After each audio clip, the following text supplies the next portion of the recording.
Workshop, a year-long NSF-funded program in support of advanced detector technologies. This is the second last talk of the series, at least scheduled so far.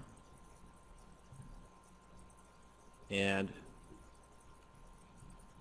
we're fortunate to have Dr. Sanjay Krishna as today's speaker from University of New Mexico. And he's going to give his talk remotely from his location.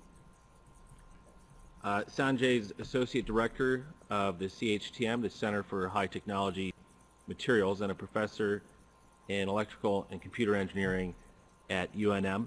He received his master's from the Indian Institute of Technology and an MS in Electrical Engineering and PhD in Applied Physics from the University of Michigan. He joined UNM as a tenure-track faculty in 2001. He's interested in the growth, fabrication, and characterization of quantum dots and type 2 strain lattice InGas for mid-IR detectors. He's published over 200 papers. In addition to book chapters, he has 5 patents, and he's an SPIE fellow. So at this point, I'll send it over to Dr. Krishna.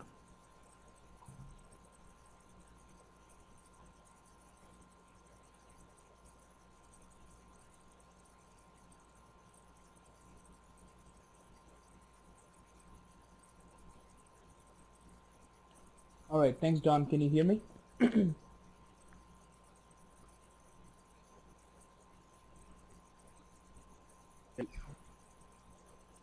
Don, did you want me to get started?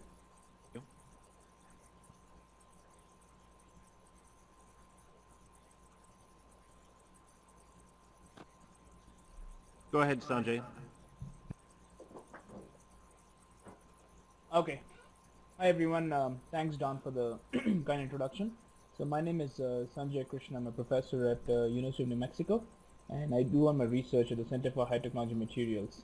So what I'm going to do in the next 30 to 35 minutes is talk to you about the work that we've been doing at the University of New Mexico. In particular, try and look into the crystal ball and see what the idea would be for the next generation of IR detectors and introduce the concept of the infrared retina. So my email address is there, so if you have any questions later on, any follow-up questions, feel free to contact me. All our publications are actually listed on our website, and I think Don mentioned that if you have any questions, please enter them into the chat and I can address them towards the end of the presentation. So moving on, what I'm going to do is divide my talk into 4 different parts. So I'll give you a little bit of a background and motivation. Don mentioned that this is a fairly diverse audience, so I'll try and give you a little bit of a background on infrared. Then talk to you about the 2 material systems that we've been working on in our group, namely the type 2 superlattices and also the quantum dots in the world infrared detectors.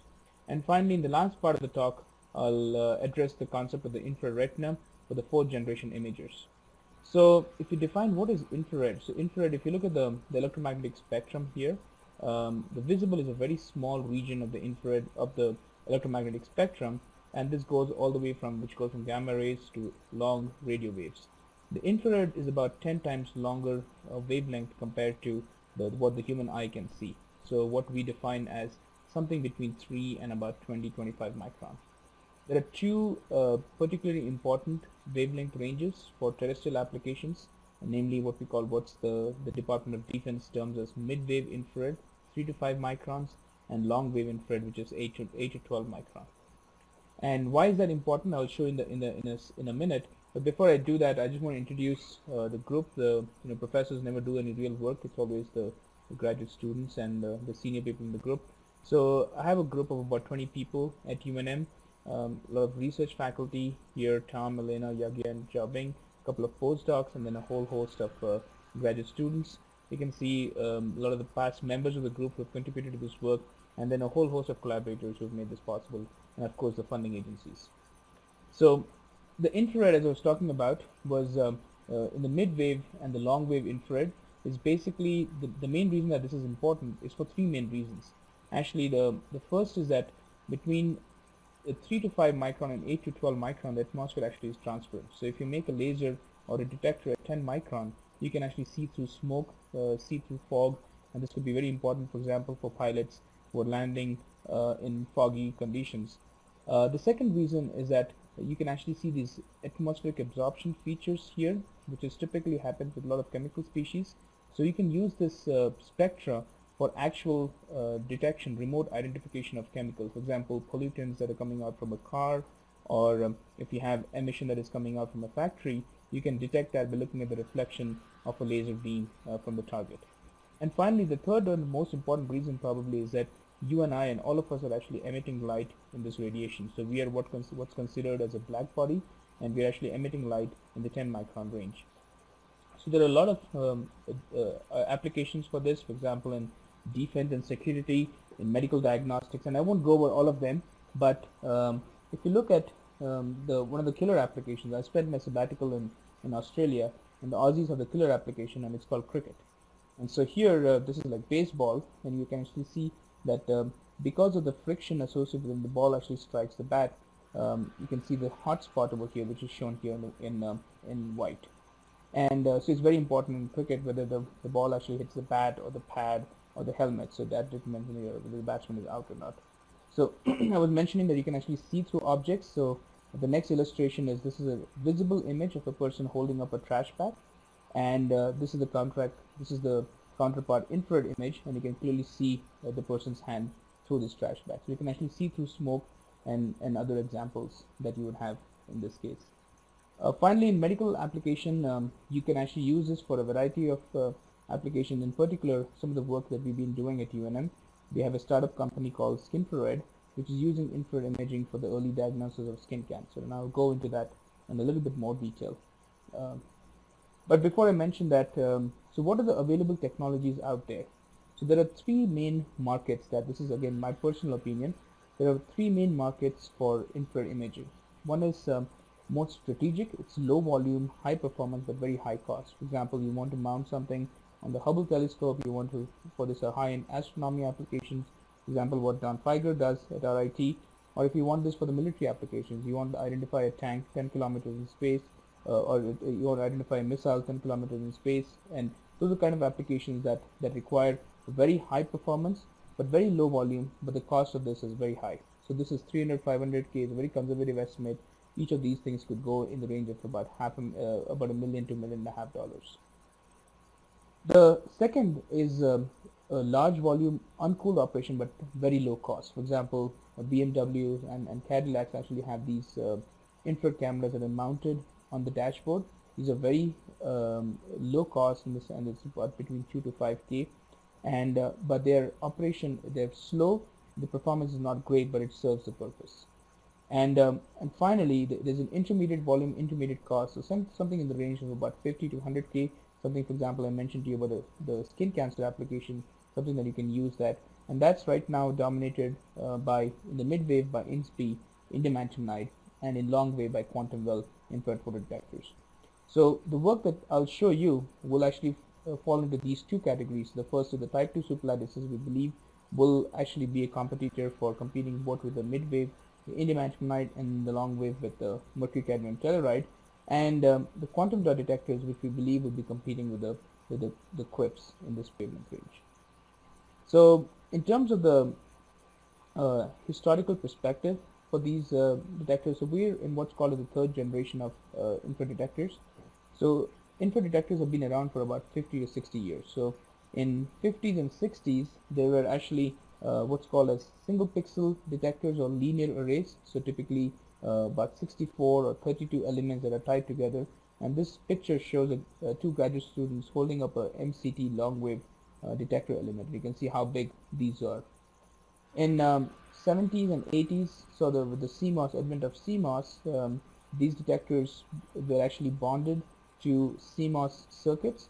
So they were actually taken here, and you can see an image, just a cartoon, which shows underlying silicon circuit, and this which is being bump bonded by this element over here is a detector, which is being bump bonded, and then light comes in from the top. And this is actually currently the technology that is still being used in our detectors. And now in the past 10 to 15 years, we've been in what's called as the third generation of infrared detectors. And the big focus right now is on making them higher operating temperature, getting them to be multicolor, and making them large format arrays. So one of the applications that we've been working at UNM in the past couple of years has been looking at diagnosing using infrared imaging for skin cancer application. So the idea about skin cancer right now is that you have, it's actually what we don't know is it's the most common type of cancer in the US.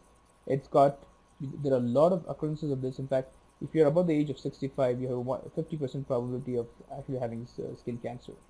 So if you have a suspicious lesion and you go to the dermatologist and say that I want to know whether this lesion is cancerous or not, the current technology basically uses what's called as an ABCDE test. So it's called asymmetry, border, color, diameter, and evolution.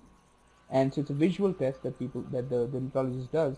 And if you really want to know if it's cancerous, then you have to do a biopsy.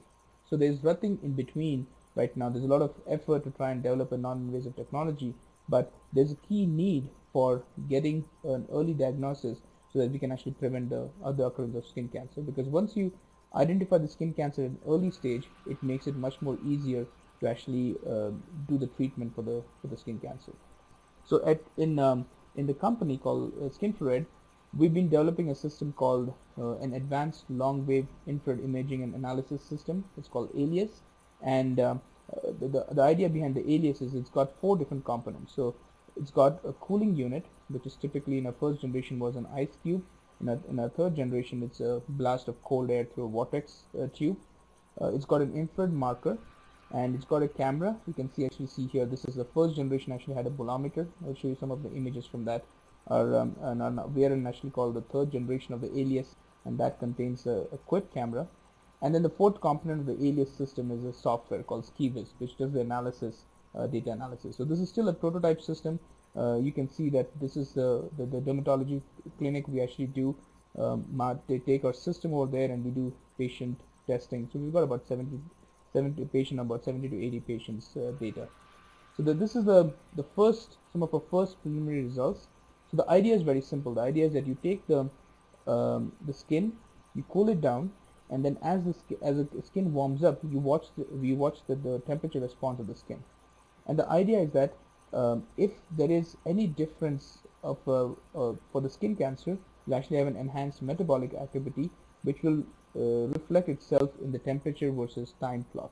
So what you see over here is what's called as a dysplastic nevi, and this is even though it looks ugly, this actually it's known to be a benign case. So what you see in this panel is you see the response from the infrared camera at 10 seconds after the cooling, and this is 120 seconds after the cooling has been removed, and you can clearly see that there is no visible difference, which shows that this is actually a case of a benign lesion. There's been some very nice work done at Johns Hopkins University, where they showed that if you do the same thing with melanoma, which is, you can see this is a response for the healthy tissue, and the picture on the curve on the top is the response for the malignant lesion, and you can clearly see that there's actually a temperature difference between this. They also did it with the benign lesion, and you can see that there's the two curves lie on top of each other.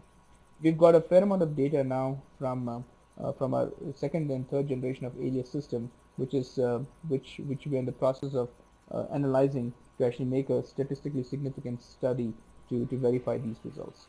But again, this is an example to show you that skin cancer is one of the applications that the infrared imaging could find a home in.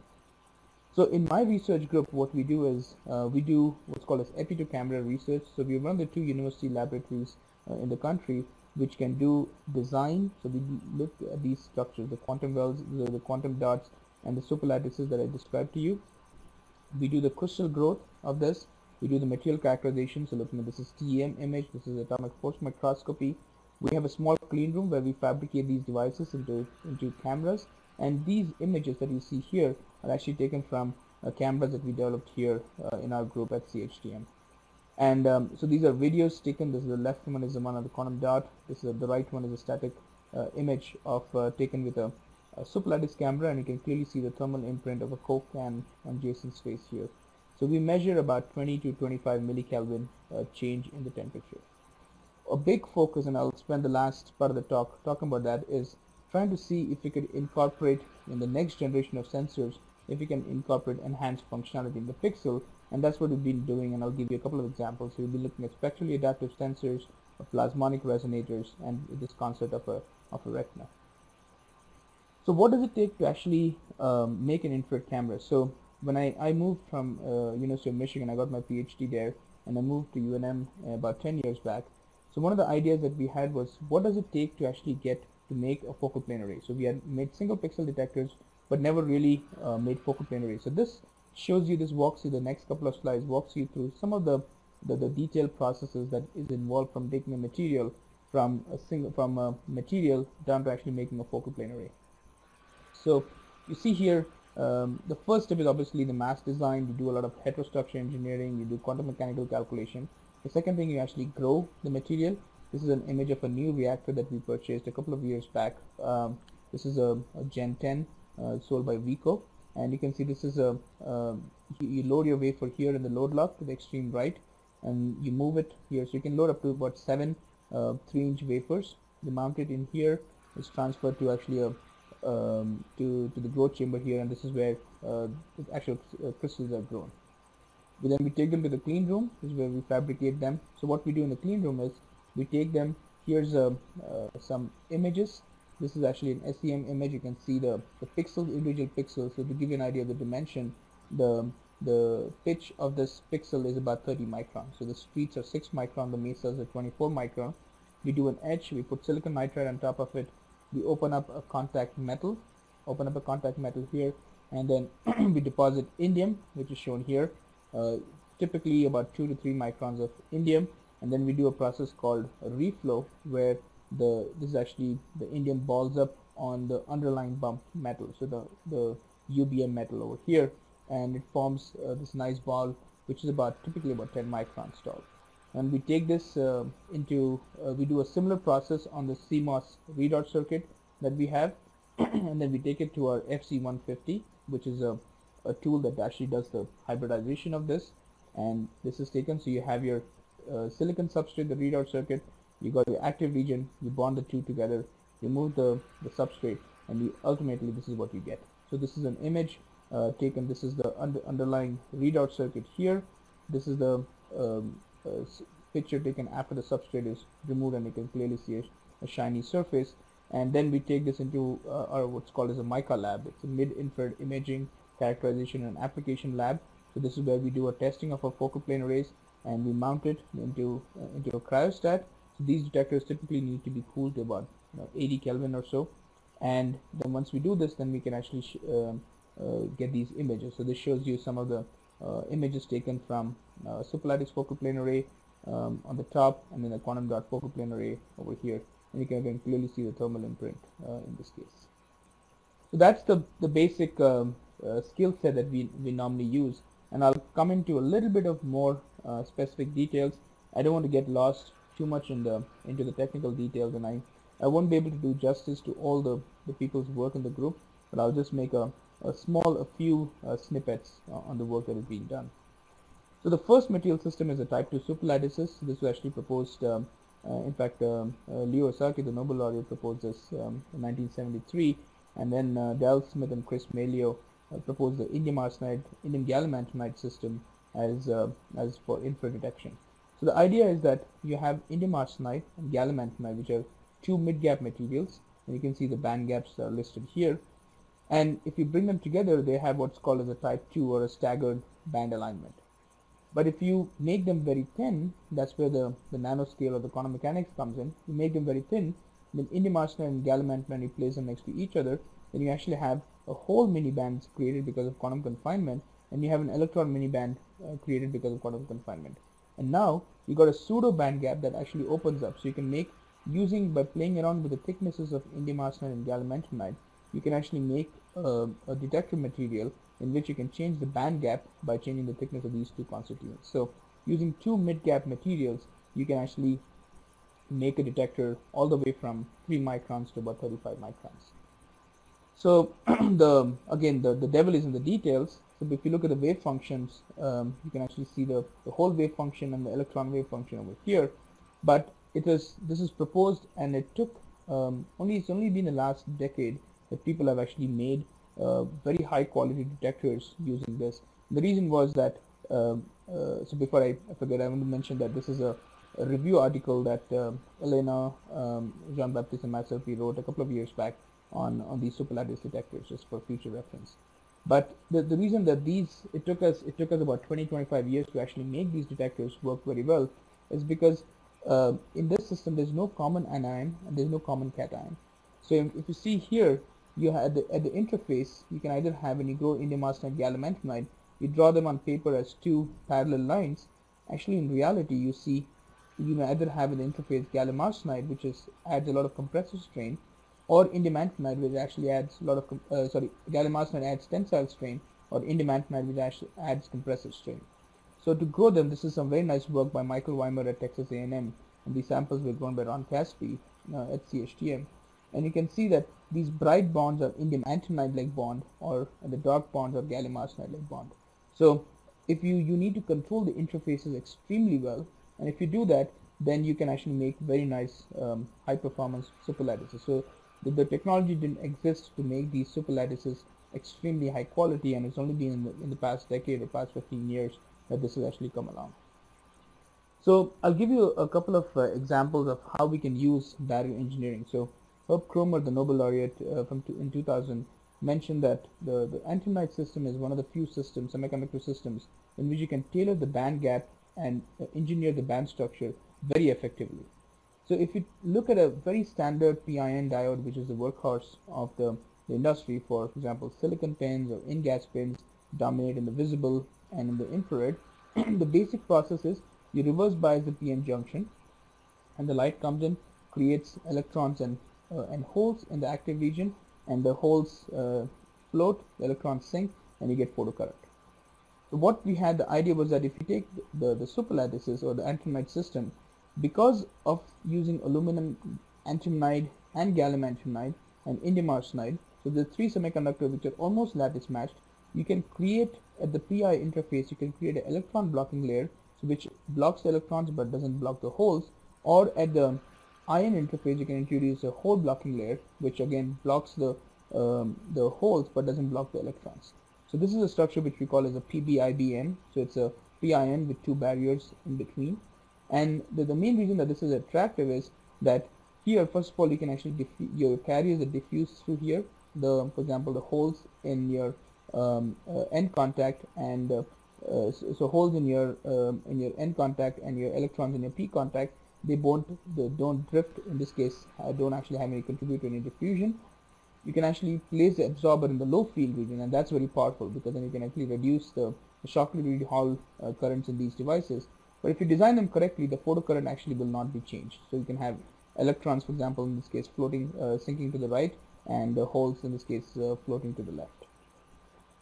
So this is some simulation that we did in TCAD, which shows that this is a control sample of PIN. This is on the right is a PBIBN, again with these two unipolar barriers, and you can clearly see that the electric field here, it shows the black for the left region, and then in the right region is a red, which shows again a dramatic decrease in the electric field, and that shows up as reduction in the dark current. So again, I won't bore you with the details, but we actually ended up growing the structure, and this is a spectral response that you see. You can clearly see a response in this case till about 200 Kelvin. But what is very encouraging is that the dark currents in these devices are very low. So we measured about 16 microamps per centimeter square at liquid nitrogen temperature. These measurements were actually done with our industrial collaborator Raytheon Vision system, and these again operate at very small reverse bias, about 60 millivolts, and these are comparable to the state-of-the-art detectors based on superlattices. So again, this is measurement. So I just showed you the dark current, which is a measure of the noise, and here's a signal for the responsivity, and at the operating bias of about 60 millivolts, you get a QE of about 23%, a single pass QE of 23%. So that just gives you some of the idea of the band structure engineering that we can do with the superlattices. So I'll switch gears and talk to you a little bit about these quantum dots in a well detector, and then I'll come back and at the end of the talk I'll try and fold this all together. So it's a very different material system, the quantum dots. So the idea is that it's very simple. In our graduate school we learned about the particle in a box like energy levels. So when you make objects very small, you can actually have quantum confined levels, And the idea is that can we use that for infrared detection? So the light comes in, promotes an electron from the ground state to the excited state, and then you use that transition to actually get a photo detection. So this is done, all the work I'm presenting here is done by solid source molecular beam epitaxy in what's called as a Stansky-Krasnov growth mode. Again, I'll spare you the details, but the idea is that you have indium arsenide, which is about 7% larger lattice constant than gallium arsenide, and under the right conditions, indium arsenide doesn't like to actually form these two-dimensional layers. It forms a wetting layer, then it forms these 3D islands. And this is very similar to how we have oil droplets that form on a wet surface. So because of that, we are lucky that these dimensions that we have for the islands typically, and that's shown in the TEM image in the bottom right, actually happen to be the right dimensions for quantum confinement. So in our group, we use what's called as a dots in a well structure, which was used here at the University of New Mexico by Kevin Malloy and Luke Lester for making infrared lasers. And when I came in here from Michigan, we moved from a conventional simple indium arsenide gallium arsenide quantum dot to a dual structure, a dots in a well structure. And the idea is that you introduce the indium arsenide layer, the indium arsenide quantum dot inside a quantum well. So it's a hybrid between a QUIP and a quantum dot detector. And then you can control the transition from the state here to a state in the well. In this particular example here, both these levels are controlled by stochastic processes. Here, this is the only level that's controlled by the Stansky-Krasnov growth mode, and you can actually see the transition from the state from the quantum dot to the quantum well. So we proposed this actually about 10 years back, and now there are a lot of other groups around the world, and this list is not comprehensive, but you can see a lot of different groups looking at using this dots in a well detector. And in particular, JPL has actually made a 1K by 1K camera using this approach. So again, I'll just show you one of the snippets of the directions that we are employing in these dual structure. So this is the conventional dots in a well structure that we have, and we hetero-engineer this to form what's called as a CE dual, design and confinement enhancing. So we use aluminum arsenide as lip layers that we can actually do so that we can increase the oscillator strength in these devices. And this is the actual structure that we grew, and it shows you here that we can in this particular case that even with a small bias, now these are photoconductors, so the bias in this is typically about half a volt or so, and you can clearly see response in these devices till about 150 Kelvin. And this shows you the D star, which is a measure of the signal to noise ratio, and the signal to noise ratio in these devices are almost close to 111 at 77 sorry, about 611 at 77 Kelvin. So with that background, I'll come to the last part, which is trying to combine all of this into the idea of the infrared retina. So when John asked me to give this talk, he also gave me a few suggestions on saying, since this is a broad audience, to answer some of the questions of what are the different problems that are there in the present generation of the detectors, what are the most interesting developments that you see in your technology, what are the biggest challenges, and then what scientific breakthroughs could be enabled by this technology. So what I'll do is I'll try and address them in my last slide, but I'll walk you through some of my personal thoughts on what are the problems and what are the possible challenges, and where is this field actually evolving. So right now, one of the biggest problems is actually what I call as a too much data problem. So there was actually a National Academy of Science report that came out last year. It was chaired by Steve Brueck at the University of New Mexico. It's called Seeing Photons. And well, one of the things that they actually did was they looked at something called Argus. This is an autonomous real-time ground ubiquitous surveillance imaging system. This is a bunch of cell phone cameras that's actually mounted on a surveillance system.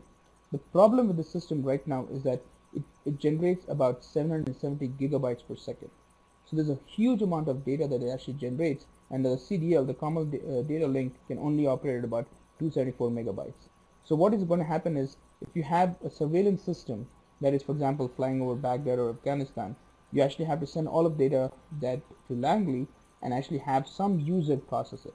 So right now the bottleneck to decision making is actually the user in the loop. So the biggest problem right now as I see is the too much data problem. And But we are in an environment where we need more and more data to process more and more information. So if you look at the focal plane arrays that are made right now, most of them are single color. The multispectral focal plane arrays either have multiple focal plane arrays or have got a spinning filter wheel, and again moving parts adds a lot of the cost. It adds dramatically to the weight and size and the power consumption. But multimodal sensing does give you a fair amount of information. This is some work done at Fraunhofer Institute, where you can see two superlattices designed for less than for a blue channel and a red channel. So this is about 4 micron and about 5 micron. So the difference between the two, you can actually see carbon dioxide, and it's more dramatically evident here. You can actually see carbon dioxide in the breath of the person. You can also, this is the idea of incorporating color into the pixel. You can also do the same thing with polarization. This is some work done with Scott Tayo, and it turns out that this is an image taken from top. This is an unpolarized image, and this is the polarimetric image, and you can clearly see, because man-made objects have a higher degree of polarization, you can clearly see the trucks that are parked here in this case. So the idea that I have that for the fourth generation, again this is a personal opinion, is that right now, even in third gen, all the pixels look the same. So the question is, fourth generation could possibly move towards having an enhanced functionality in the pixel. For example, it could be spectrum, it could be polarization, it could be some sort of a dynamic range, so maybe gain that you can adjust in the field. You can adjust, maybe incorporate some sort of a phase in this, but all of this with a reduced data bandwidth.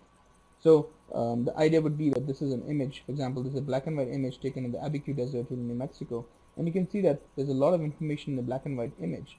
But if you look at the equivalent color image, you can actually see there's so much information that we have missed out in the black and white. So the idea would be that, can you get this color into the infrared? And this is not new. Nature does it every day, and that's basically our human eye. Not all the rods, not all the pixels in our eye are the same. We have the rods and the cones, and so the idea that we have is, can we bring this, translate this into the infrared and have the infrared retina? That's a basic concept for the retina.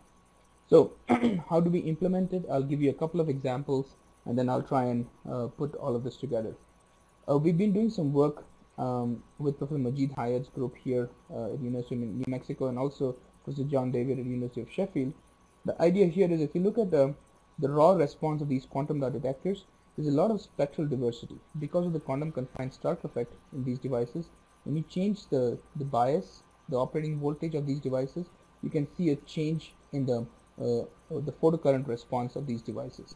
Because of that, you can actually see that there's a lot of spectral diversity that is there, that if you use a very efficient spectral algorithm, you can actually get tunable detector response. So this is combining the raw response from the detector with a powerful spectral algorithm that has been developed by Professor Majid Hayat, and you can actually see, you can make a detector whose response can be tuned in the field. So that's one example of making an infrared retina. The other example is using plasmonics, and just to give you a 30-second primer on plasmonics, these are basically surface plasmon that exists at a metal dielectric interface. So anytime you've got a discontinuity in the dielectric constant, and this is just the equation for the Maxwell equation. When you solve for the Maxwell equation, you can see that so if you have these surface polariton that are trapped very close to the surface, but what you see here is you have the metal here, and you got a dielectric, in this case could be a semiconductor. You can see an enhanced field over here. So by using either a grating or a prism, you can actually couple into these surface plasmons, and then these surface plasmon are resonant structures. You can actually get again color or polarization encoded in these structures. So we've been looking at making, so the theme would be that this is again a picture of the camera chip that we fabricate. You got your silicon readout circuit, the indium bumps, the detector region, and the idea would be, can we put a plasmonic structure, again this is a metal with say some gratings on it, on top of it, and incorporate, for example, this is an image taken from the back side. You can actually see the pixels here. You can go in and you can put maybe one color here, a second color here, a third color here, and a fourth color here to make a super pixel using these plasmonics. So we have not quite made 4 different colors, but last year we actually reported making of the first plasmonic quantum dot camera. So what we did was we took a redot circuit that we had. We made a regular quantum dot focal plane array. Half the focal plane array we left bare, and the other half we actually put metal, and we drilled holes here. This is done with interferometric lithography in collaboration with Steve Bruick. And what you see here is you have the holes here, and because of these, this is designed for about a 6 micron resonance, so you can see the enhancement in these regions. Now the key here is, if you put a normal filter, you actually decrease your signal. In this case, when you actually put a surface plasma on here, you can actually enhance your signal. And so this is exactly what we saw. The picture over here on the left shows that here's the response. The light blue is the dark blue is the response here without the focal plane array, so the left side, and the light blue here is the response with the focal plane array, and you can see an enhancement. In this case, about a factor of 2x enhancement here, which matches up very well with the simulation. What we did next was we put a set of 4 filters here, so you can see the 4 filters to see whether we can capture this visually. And sure enough, when we actually see this is below resonance, the two halves look the same, and at second resonance you see a slight increase on the right hand side. At the first resonance right here, you can see a very clear enhancement in the signal, and then above resonance actually it goes the other way. The plasmonic half is actually darker than the non-plasmonic half. So this just goes to show that we have evidence that we can incorporate this into the into the focal plane array. So finally, before I wind up, I want to mention that what is the vision going in for the 4th generation? It's just not making a hardware. For example, the eye, which is a very efficient system. This is some very nice work done at Berkeley by Frank Verblin, which showed that when you have so this is the image of the eye. You have a lot of photoreceptors. We have about 500 million photoreceptors here in in the eye, but the amount of optic nerve endings that you have here is only about 1 million. So the eye doesn't simply translate all the information from the retina into the brain. So what Frank Verblin and his colleagues found out that in this in mammalian cells, they work with rabbits, they found that the eye actually does a dramatic amount of data compression right at the interface here. So it sends a very small amount of sparse data back to the brain, and based on memory, based on statistical learning that we have incorporated, the brain actually reconstructs the image. So a pictorial representation of this would be that you have, for example, a person swinging a golf club here, and so the retina will actually take the image but not translate all the image directly into the brain. What it will do is it will take this, it will deconvolve it into an edge detector, into maybe a motion detector. For example, the golf club is moving, and so only a small amount of data needs to be transmitted to the brain, and the brain, based on its statistical learning, on its memory, it actually reconstructs the image that is there, the visually rich image that we have. So nature has found a way to break this trade-off, as opposed to us. Our man-made sensors just have gobs and gobs of data coming out from them. Nature has found a way to actually get a very powerful detector, but combine it with a very special spectral algorithm which can decompress the data and again then reconstruct it back in the brain. So so when you actually make these detectors, it's not just a combination of making a better sensor. You actually have to have new functionality in the redot circuit. This is some work that we did with Ali Javed, who's a professor at Berkeley, his group, and we basically did work on this is on silicon substrate for a totally different problem, but we tried to make high efficiency transistors. So we got to make these, as we get more and more data out of this, get to be able to do more algorithms on the chip, we need very efficient redot circuitry.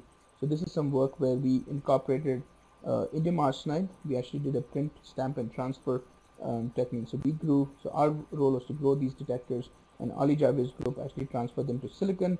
We actually made very nice transistors. This is actually NFETs, and this was reported in Nature a couple of years back.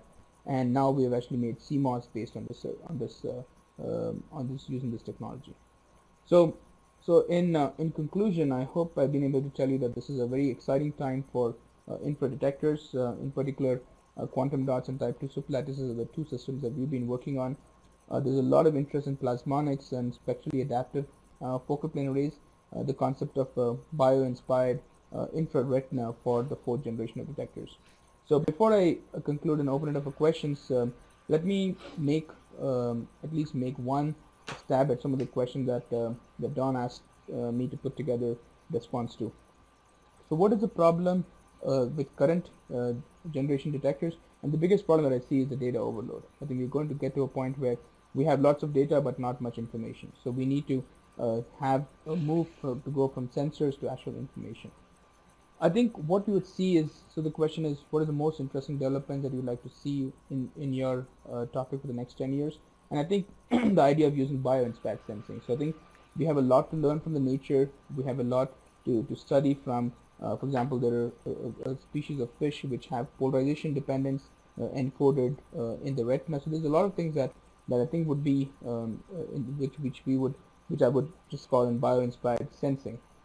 What are the biggest challenges? I think the biggest challenge is that all the interesting things are going to happen at the boundaries. So we need to be able to talk to people like me who make these detectors, people who make silicon readout circuits, people who combine this with algorithms. So it's a combination of hardware and software. So I think making sure that we actually can talk each other's language and actually make these bio-inspired set of detectors.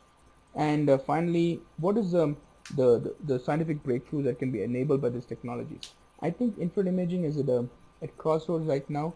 The cost of these detectors have been dramatically reducing. It's been dropping by 30% every year in the past 5 years. So it's suddenly get to the point where everyone can actually lay their hand on an infrared detector. And I think one of the biggest applications that will come about is in biomedical imaging. I was mentioning about the skin cancer work. We've been working with the neurosurgery department here at UNM to use this for non-invasively monitoring the flow of cerebral spinal fluid.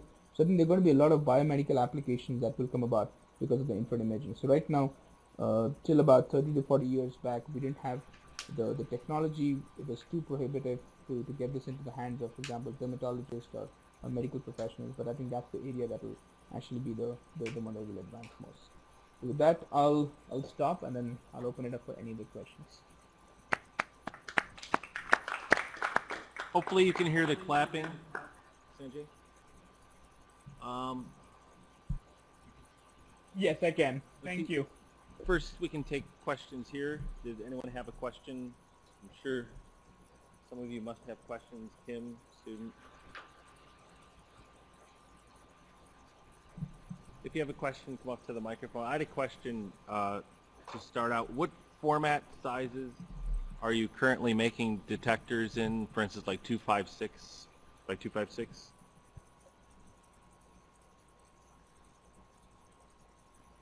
Yes, it's right now it's quarter VGA, so 320 by 256.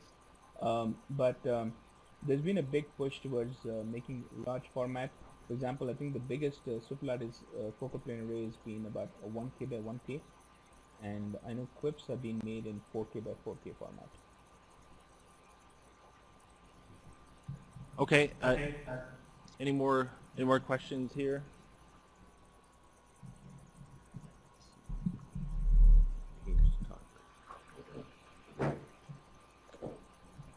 Hi, my name is Kim Kolb. I'm a student here at the Center for Detectors.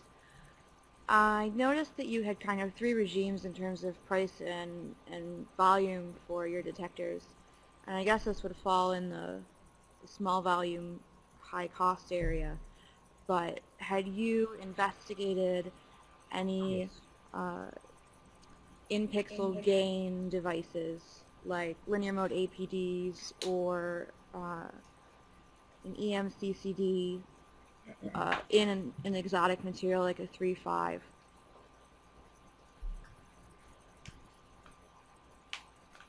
Right. Yeah. That's a very good question, Kim. I didn't have time to go over. We've been looking at incorporating gain in some of these superlattice detectors, and the beauty of this system is you can actually engineer the electron and the whole ionization coefficients.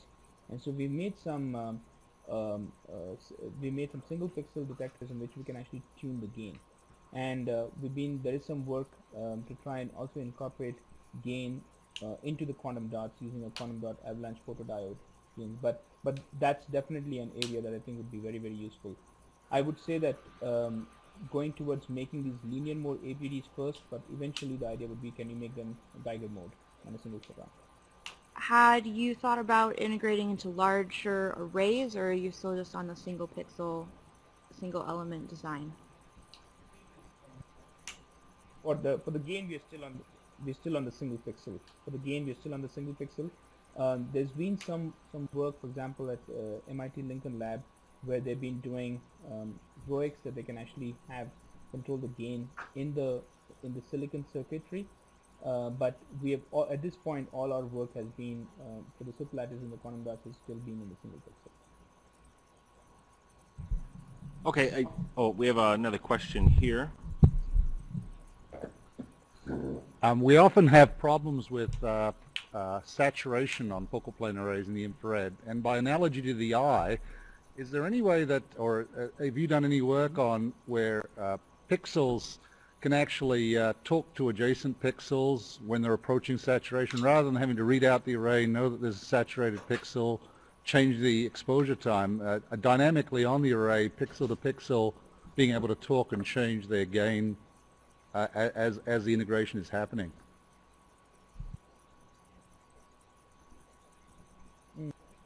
I haven't actually thought about the pixel to pixel, but for example, the question that was previously asked about if you can incorporate the gain in the pixel, then you can actually do this dynamically.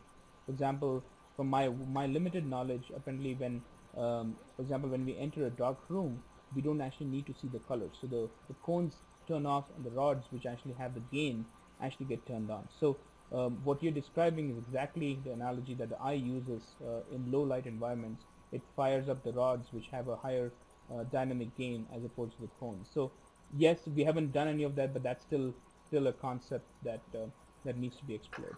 Second question is does anyone make infrared color filter arrays on top of a microbolometer array? By analogy to CCD CMOS arrays, where we put visible color filter arrays on top. Right. I know that there was some work on incorporating micro lenses on the back of, for example, WOX and amorphous silicon bolometers, but it's the cost is, for example, the beauty of the bolometers is that it's so cheap. I mean, you can get this to 2K to 5K. Now FLIR can sell these cameras, and I think I have not seen any active work on incorporating the color filters, but I think with some of these plasmonics that I forgot to mention are detector agnostic, and I think if we can put the bolometer in the near field of these devices, I think you can actually get color into these pixels, into the bolometers too. Okay. Okay, Sanjay, thanks very much. Are there any other questions here? Other questions? Okay, thank you very much, Sanjay.